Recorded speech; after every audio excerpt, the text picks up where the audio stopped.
धान निघालं, धानाची मळणी झाली आणि तुम्हाला जिकडे तिकडे धानच दिसेल, कारण पावसाच्या भीतीने इकडे तिकडे लपवल्यासारखंच ठेवावं लागते. तर अंगणामध्ये सुद्धा सुकवायला ठेवलेला आहे, कारण रब्बीचा धान जरा ओला असतो तर तो सुकवावा लागतो, नाहीतर मग तो खराब होण्याची शक्यता असते.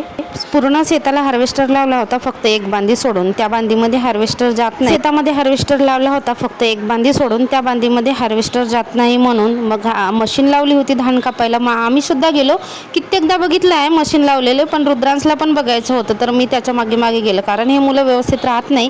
तिकडे त्याला काहीतरी मिळाले, मण्या मिळाले. तो म्हणतो की अंड्यासारखे दिसतात.